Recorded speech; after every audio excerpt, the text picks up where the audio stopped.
Olá, eu sou José Pereira, estou apresentando a série Valor do Dinheiro no Tempo. Esta série consiste de um conjunto de ferramentas de matemática financeira destinada aos administradores, aos cidadãos, aos gestores e especialmente aos empresários para tomarem decisões de investimento, de financiamento, decisões racionais fundamentadas em ferramentas que possibilita uma adequada escolha da alternativa desejada. Então, vamos aos nossos slides.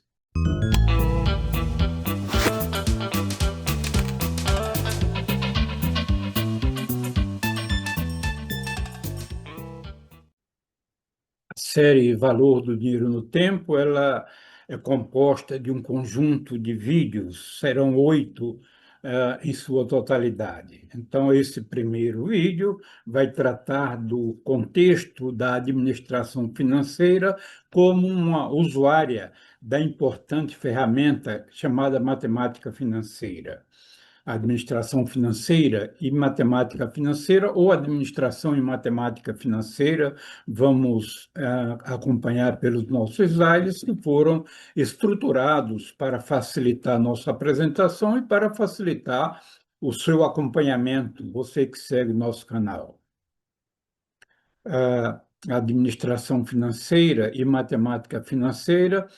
Vamos inicialmente contextualizar o ambiente da administração financeira, tanto o ambiente interno da empresa quanto o ambiente externo. Esta compreensão, esta contextualização, ela será facilitadora para a compreensão do processo de uma forma mais ampla. Temos acompanhado o posicionamento, depoimentos de empresários através da imprensa. Os empresários comentam atualmente sobre o custo do dinheiro no Brasil, destacando que esse custo está sendo alto e que ele, de certo modo, dificulta a realização de investimentos em projetos importantes para a empresa e importantes para o país. Ao mesmo tempo, são citados os gastos governamentais como sendo a causa ou como tendo um peso significativo nas taxas de juros elevadas, né? Para o empresário, é importante a estabilidade política e jurídica do país como forma de ter um macroambiente que favoreça, que dê segurança para a realização dos seus negócios. Outro ponto que é destacado com frequência pelos empresários é a carga tributária, no geral, tida como elevada. Aí são situações externas que nem sempre, ou que normalmente não estão sob o controle da empresa. A empresa tem muito pouco, às vezes, a fazer em termos destas variáveis externas e macroeconômicas, né? A empresa internamente ela precisa, para ser competitiva, desenvolver investimentos em tecnologia. No mundo atual se fala muito na inteligência artificial como uma ferramenta para contribuir na redução de custos, tanto em termos de produção quanto em termos de administração, de vendas, de relação com clientes, tudo isso. Ao mesmo tempo, segmentos da sociedade cobram da empresa cada vez mais uma posição, uma atuação firme diante dos fatores ESG, ou seja, os fatores que envolvem o ambiente, a parte social e a governança da própria empresa. Destacamos também que as empresas, de uma forma geral, elas são sensíveis a outros fatores, a fenômenos da natureza, por exemplo, empresas que dependem de safras, então os efeitos da chuva, da seca, elas interferem na safra e isso pode alterar a estrutura de custos, pode gerar certa discrepância, certo efeito nem sempre positivo nos resultados da empresa. São coisas, hoje são riscos que são inerentes à própria atividade. Se olharmos hoje para o nosso mercado, para o varejo, vive um momento em que as grandes empresas atuantes no varejo elas estão buscando cada vez mais a recuperação de margem nas suas vendas para que se tornem competitivas e rentáveis, vamos dizer assim. Competitiva, o próprio mercado, as vendas online, tudo isso faz com que traz benefícios, vamos dizer assim, para o consumidor e, ao mesmo tempo, torna o mercado cada vez mais concorrido para as empresas de uma forma geral. Internamente, a empresa desenvolve, fixa, determina suas políticas financeiras. Temos observado, inclusive, situações de empresas que citam a manutenção de caixas elevadas como sendo parte de sua política. Isso precisa ser avaliado com o devido cuidado. Vamos agora conversar um pouco sobre especificamente o objetivo principal da administração financeira. Alguns e bons autores têm destacado que a maximização do valor da empresa e a busca do bem-estar social constitui o principal objetivo de uma empresa, de uma organização no mercado capitalista, dentro da sociedade de mercado. Então, essa argumentação é de que as empresas que são eficientes, que conseguem produzir artigos de boa qualidade a preço competitivo, elas conseguem satisfazer a necessidade dos clientes, atrair mais clientes e, com isso, elevar o seu resultado, elevar os seus ganhos, e a empresa, estando valorizada, com desempenho elevado, realizando volumes de venda significativo comparativamente aos seus investimentos realizados em ativos operacionais, mantendo margens que lhe possibilite gerar o resultado desejado, estas empresas terão melhor condição de fornecer bem-estar aos seus funcionários também. Então, a maximização do valor da empresa e o alcance do bem-estar social, ela decorre da capacidade que a empresa tenha ou da decisão que ela tomou de investir em ativos que produzam fluxo de caixa no presente e no futuro.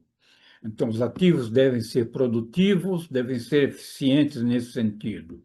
Quanto mais rápido ocorram as entradas de dinheiro no caixa, melhor em termos de valor do dinheiro no tempo, que é o título, é o nome da nossa série de vídeos, né? Os investidores, por sua vez, eles têm aversão ao risco. Então, dentro de situação de dois projetos de iguais retornos, seguramente o investidor vai escolher aquele de menor risco. Entre dois investimentos de igual risco, ele vai escolher aquele que ofereça o maior retorno. A empresa ela tem algumas decisões financeiras que são decisivas, que são importantes. Então, são as decisões de investimento, financiamento e distribuição de dividendos. Essas três funções, elas constituem os pilares principalmente para a estrutura de capital da empresa, a estrutura de capital em termos do capital próprio, de capital de terceiro e, consequentemente, do custo de capital que ela consiga manter um custo conveniente para que ela encontre ativos que sejam rentáveis e compense os riscos assumidos e gere retorno. A relação da administração financeira dentro da própria empresa com outras áreas da empresa é outro ponto relevante para o administrador financeiro.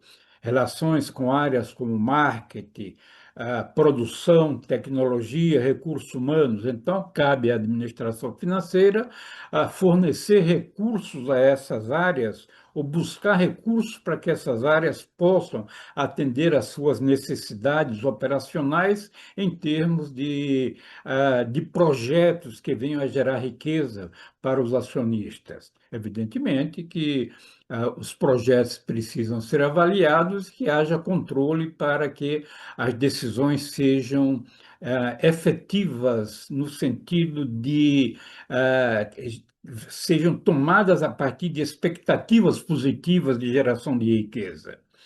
Então, o administrador financeiro, ele lida com as instituições, com o mercado e com os produtos financeiros de uma forma geral. Então, nesses dois slides iniciais, contextualizamos, né, o papel da empresa, os dias atuais e o objetivo da administração financeira como a principal usuária da ferramenta de matemática financeira para tomada de decisão racional.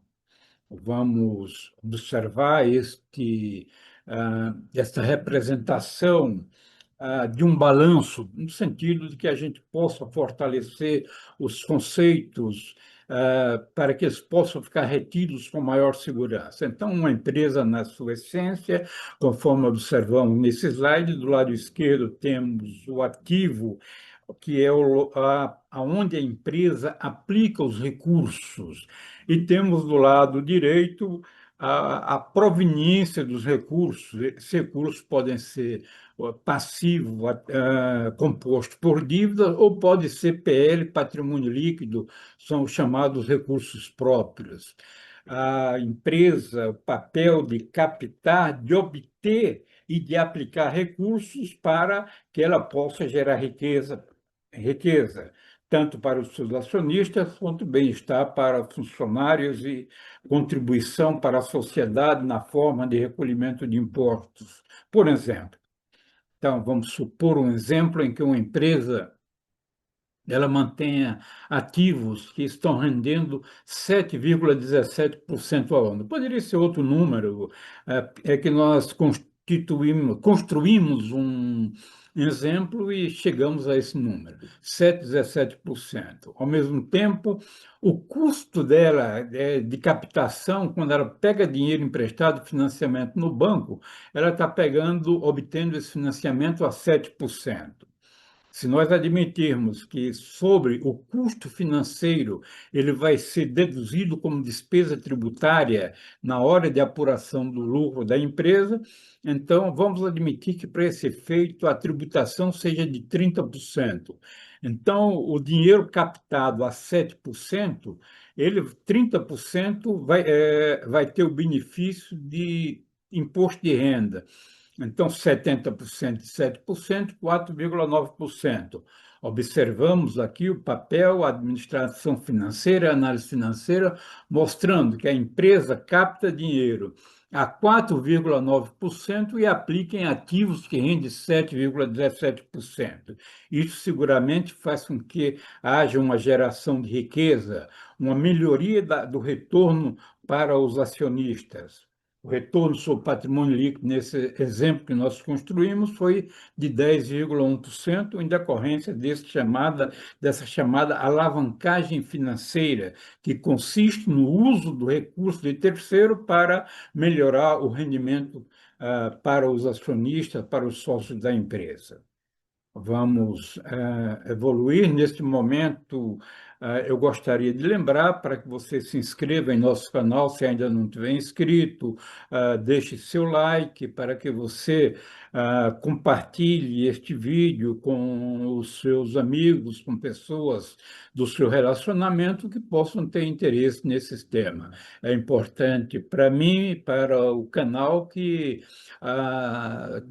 você possa estar compartilhando, curtindo, para que o YouTube nos dê prioridade na hora de apresentação de vídeos sobre os temas que apresentamos. Vamos em frente.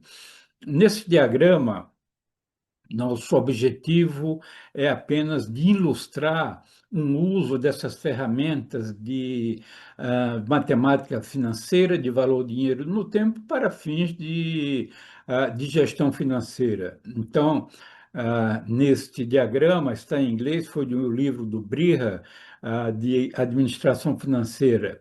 Então, temos aí os determinantes do valor intrínseco, né? Essa equação, ela mostra, essa equação contida nessa tarja vermelha, amarela, no centro do slide, mostra, indica os fluxos de caixa possíveis de uma empresa, subentendendo a tendência para o infinito, perpetuidade. Essas condições poderão ser discutidas e avaliadas em outro contexto. Nesse momento, nosso objetivo, nosso propósito é ilustrar o uso da ferramenta. Então, temos a equação, uma série de fluxos de caixa no tempo 1. O tempo 1 pode ser o exercício do ano seguinte, o tempo 2 até o tempo N, que aí está indicado com o símbolo do infinito, no sentido da intenção da perpetuidade. Nos denominadores, nós temos 1 mais WACC. O WACC é o custo médio ponderado de capital para a empresa. Não é objetivo entrar no detalhamento, mas apenas lembrando que o custo médio ponderado ele decorre do custo do capital obtido dos empréstimos, financiamento, fontes externas obtidas pela empresa, ponderando pela sua representatividade dentro da estrutura de capital, ou seja, a parte, o capital próprio, o custo dele é o retorno exigido pelos seus acionistas em função do risco oferecido, mostrado pela empresa, né? Então, temos essa parte aí do numerador da equação, né? Da tarja amarela no centro do slide.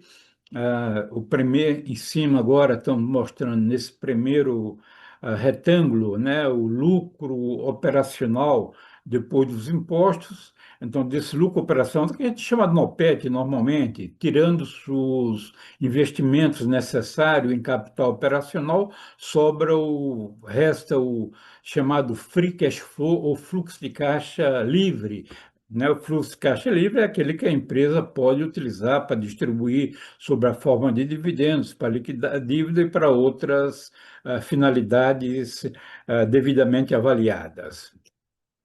Na parte inferior, estamos mostrando mais a explicação sobre o custo médio ponderado de capital. Esse custo médio, ele decorre do custo do débito, do custo da dívida e do custo do capital próprio, né? O custo do capital próprio decorre das taxas de mercado e da aversão que o mercado tenha a risco em determinados momentos, né? Então, a estrutura de capital, por sua vez, conforme observamos aí no lado direito, nessa parte inferior, vem do mix, né, entre o capital próprio e a dívida utilizado pela empresa, o capital terceiro. Então, o risco da empresa é outro fator que vai estar determinando, vai estar interferindo, ou um dos fatores principais que vai interferir na precificação do dinheiro. Então, é apenas uma ilustração para mostrar quão importante será a ferramenta de matemática financeira para o gestor financeiro de uma empresa. Vamos evoluir. Gostaria de ilustrar também em termos do papel da empresa, da geração de riqueza, destacando que no Brasil é obrigatória a apresentação da chamada demonstração do valor adicionado. A demonstração do valor adicionado é um relatório que, sob a perspectiva de análise financeira, de avaliação de risco, ele não é um relatório que traz uma enorme contribuição. Seguramente, a demonstração do resultado e a demonstração do fluxo de caixa prestam melhor informação que a demonstração do valor adicionado. Por outro lado, a demonstração do valor adicionado ele mostra a riqueza adicionada pela empresa. A riqueza adicionada pela empresa será decorrente ou poderá ser obtida pela expressão, por essa equação que está aí no centro do slide, ou seja, são as receitas geradas pela empresa, menos os insumos adquiridos e menos depreciação. né? Em termos, portanto, de riqueza econômica gerada pela empresa, temos aí um foco macroeconômico em relação aos agentes econômicos a quem se dirigiu essa riqueza. Então, é uma visão muito mais em termos de PIB, vamos dizer, de contribuição para a sociedade, do que especificamente para os seus acionistas. Temos, portanto, essa demonstração, vamos dizer assim, ela traz a distribuição da riqueza para quatro grupos de stakeholders. Stakeholders são partes interessadas no resultado de uma empresa. Esses stakeholders são os funcionários, o governo, os financiadores, emprestadores de dinheiro, ou aqueles que alugam imóveis, por exemplo, para que a empresa possa usar em suas atividades, e também os sócios ou acionistas. São esses quatro grupos. Vamos verificar um exemplo prático, uma ilustração sobre a geração de riqueza. Pegamos um exemplo de uma empresa. Escolhemos essa empresa por ser uma empresa grande, a JBS, para uma demonstração financeira consolidada, ela é a segunda maior empresa do Brasil, vindo logo após a Petrobras, né? Deixamos a Petrobras, que é uma empresa com caráter estatal, e pegamos uma empresa privada que é a segunda do país em termos de faturamento. Pegar demonstrações financeiras consolidadas relativas ao ano 2024, né? Apresentam a composição da geração de riqueza e a distribuição dessa geração. Então, observamos aí que em 2024, as receitas totais da JBS, empresa produtora de alimentos de proteína animal, as vendas dela totalizaram 421 bilhões 248,9 milhões.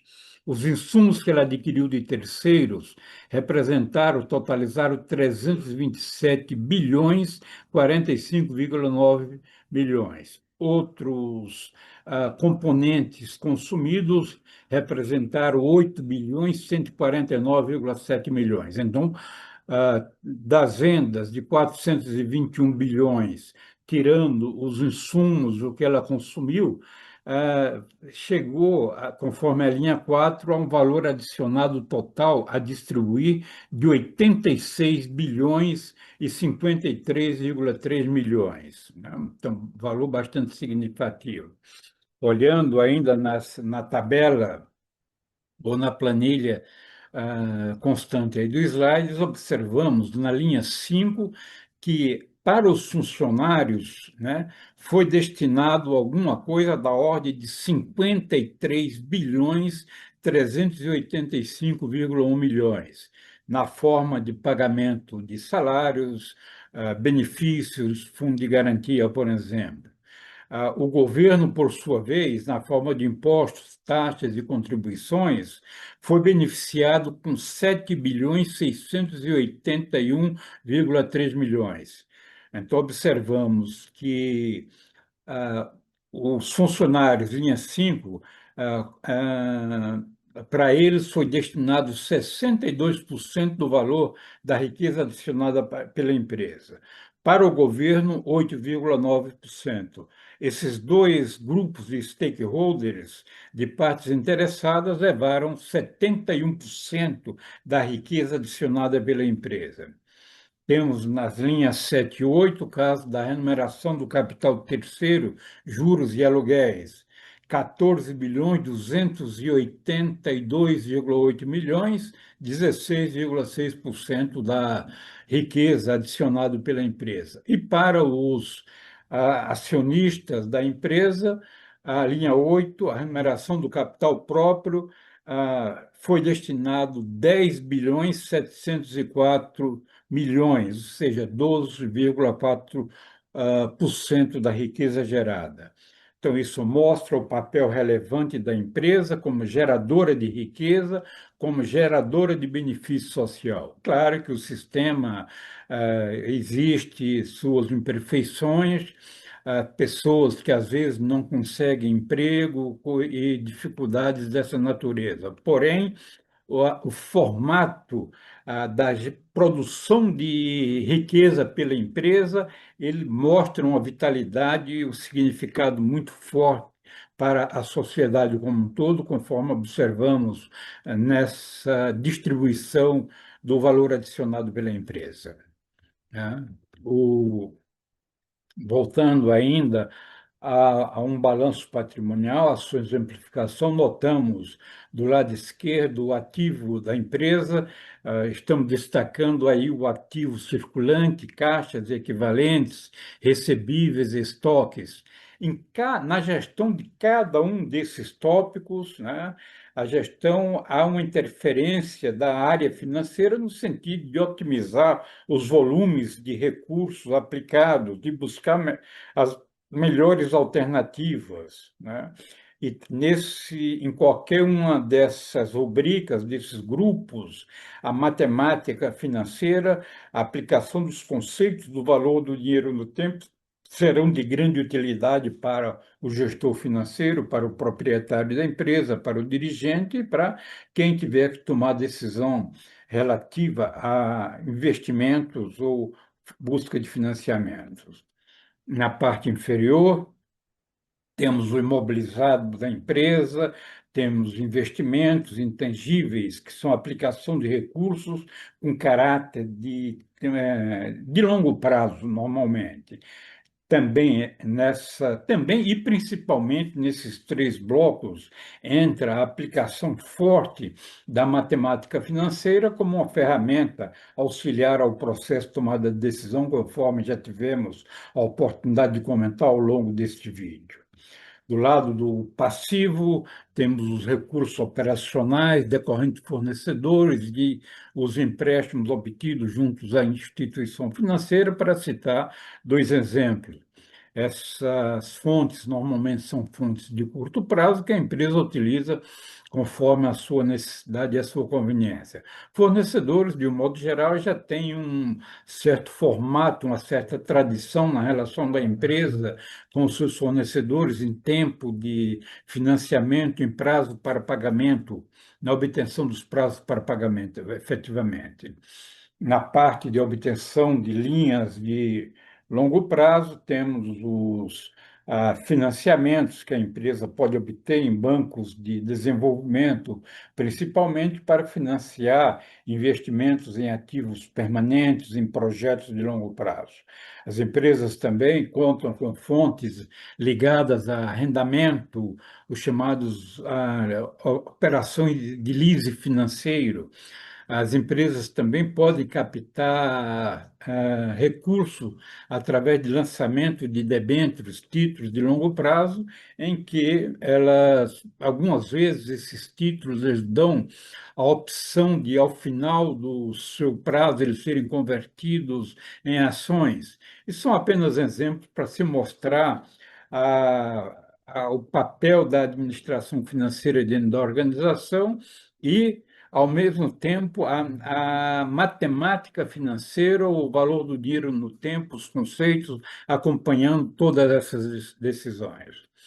O capital próprio, recursos dos acionistas, evidentemente, está envolvendo também toda uma série de avaliações de risco e de expectativa de retorno.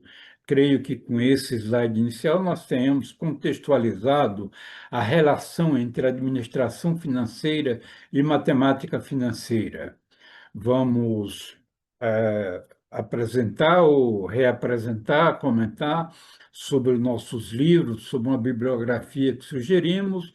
O livro Análise Financeira das Empresas, um livro de nossa autoria, ele traz de uma forma bastante integrada e profunda a análise do papel da empresa. O livro Gestão e Análise de Risco de Crédito, ele é um livro que aborda também cenários, instituições e crédito de um modo geral. E o livro Valuation em Projetos de Investimento, ele apresenta, ele aborda, desde o começo da concepção de um projeto até a avaliação final de uma empresa hipotética, num período de 10 anos, nós fizemos as projeções. São ferramentas que eu creio que serão de grande auxílio, de grande apoio aos gestores financeiros de uma forma geral e aos empresários também, evidentemente, né?